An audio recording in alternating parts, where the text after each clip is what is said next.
मैं हूं डॉक्टर ज़ुबैर। आज हमारे साथ डॉक्टर यासीन साहब मौजूद हैं। ये लेक्चरर हैं युवास यूनिवर्सिटी में रिप्रोडक्शन के। तो इनसे हम कुछ सवाल करेंगे अल्ट्रासाउंड के मतलब कि अल्ट्रासाउंड क्यों ज़रूरी है, कैसे करते हैं, कितनी एज पे करते हैं, इसके फ़वाइद क्या हैं और नुकसान क्या हैं। ये अल्ट्रासाउंड करते हैं, इसके फ़वाइद क्या हैं, क्यों करते हैं। अल्ट्रासाउंड के बेसिकली ये एक मॉडर्न टेक्नोलॉजी है, इसके मल्टीपल बेनिफिट्स हैं। लेकिन जो हमारा डेयरी में है इसका मेजर तो है कि हम इसको प्रेगनेंसी डायग्नोसिस अर्ली एजेस पे। दूसरा ये है कि प्रेगनेंसी डायग्नोसिस के साथ साथ अगर कोई इसमें यूट्राइन प्रॉब्लम है, कोई एनिमल आपका प्रेग्नेंट नहीं हो रहा, कोई ट्रैक इशू है या ओवेरियन इश्यूज हैं, तो हम उसको डायग्नोज करने के लिए फिर हम अल्ट्रासोनोग्राफी करते हैं।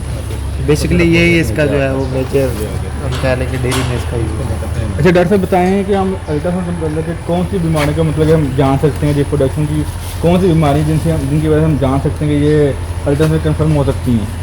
इसलिए इससे जो है इसमें मेट्राइटिस है, इसमें पायोमेट्रा है अगर हम यूट्रस की बात करते हैं, और साथ साथ अगर ओवरीज की बात करते हैं तो ओवेरियन प्रॉब्लम में इसके ऊपर जो सिस्ट बन जाती है, फॉलिकुलर सिस्ट है या ल्यूटियल सिस्ट है, वो जब डेवलप होती हैं तो उन चीज़ों को हम डायग्नोज करके प्रॉपरली या एफिशिएंटली ट्रीट कर सकते हैं।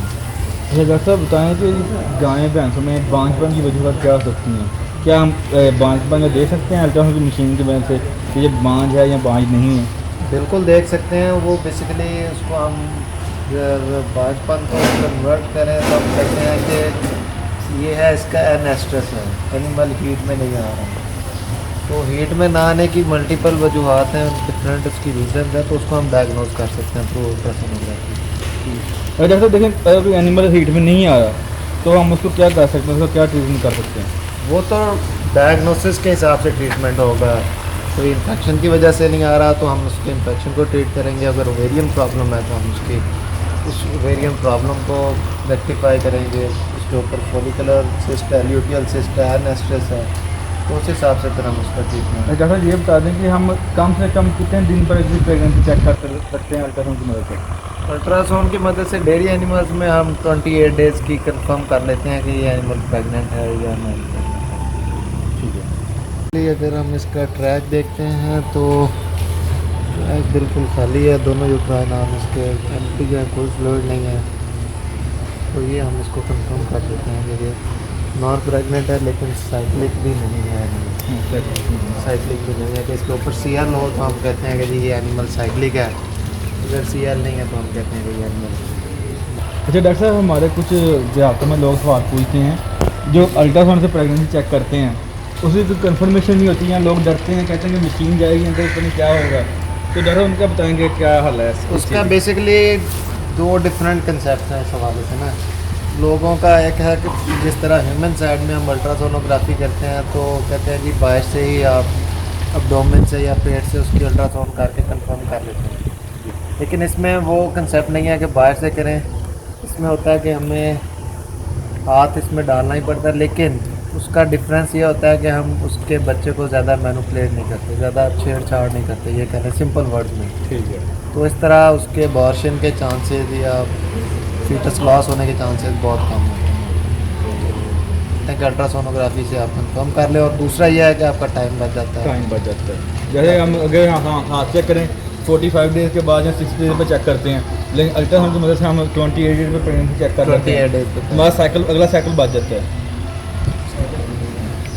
हमारे पास एक एनिमल है 1 नंबर, जी। इसको 5 महीने हो गए हैं पार्चर किए हुए, उसके बाद ये हीट में नहीं आ रहा, तो उसको इंसेमिनेट भी नहीं किया अभी तक, हीट में आया ही नहीं है। तो ये इसका टैग चेक करने लगे हैं। तो ये तो है इसके ऊपर फॉलिकुलर सिस्ट के केस है जो कि अभी कहते हैं कि परसिस्ट कर रही है। सिस्ट का साइज इसका मेजर करने कितना है तो वो उससे हमें डायग्नोज हो जाएगा कि क्या इश्यूज हैं इसको। ओवुलेट नहीं कर रही, इसकी प्रोडक्शन कितनी है। प्रोडक्शन डॉक्टर की नदी है 19-20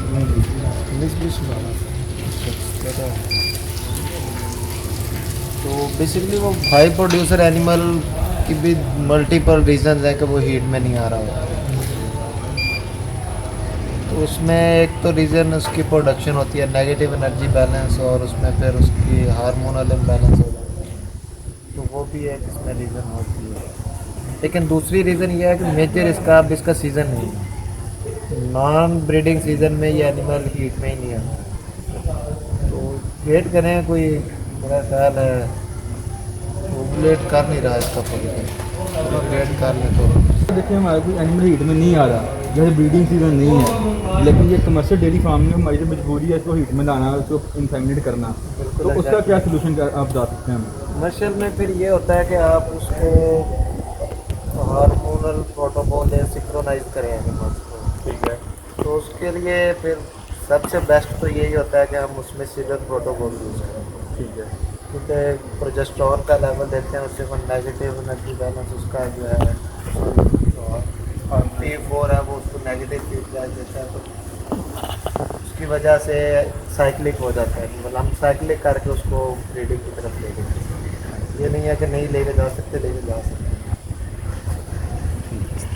हैं। जैसे देखें, जैसे आपने कहा ब्रीडिंग सीजन होगा, इन एनिमल्स के लिए बेस्ट ब्रीडिंग सीजन आप क्या रिकमेंड करते हैं कि इनकी ब्रीडिंग उस सीज़न में शुरू हो और उस सीज़न के एंड तक ब्रीडिंग इसकी ब्रीडिंग ख़त्म हो जाए? इसमें बेसिकली सिंपल रूल यही होता है कि आप पीक सीज़न जो है ना कोई भी, उसमें आप इसकी ब्रीडिंग ना करवाएं। अब उसमें आप अगर विंटर में जाते हैं तो पीक विंटर में भी एनिमल हीट में नहीं आपका आ रहा होता, ये नहीं है कि समर में नहीं आता, तो अगर तो पीक विंटर है तो उसमें भी एनिमल हीट में नहीं आता, और बेस्ट हमारी जो कंडीशन है उसमें यही है कि आप सितंबर अक्टूबर से लेकर फेब तक इसको जो है वो ब्रीडिंग की तरफ ले जाएंगे, उसके बाद एनिमल के कंसेप्शन चांसेस कम हो जाते हैं, बहुत कम हो जाते हैं। देखते रहिए फार्म केयर विद वसीम। अल्लाह हाफिज़।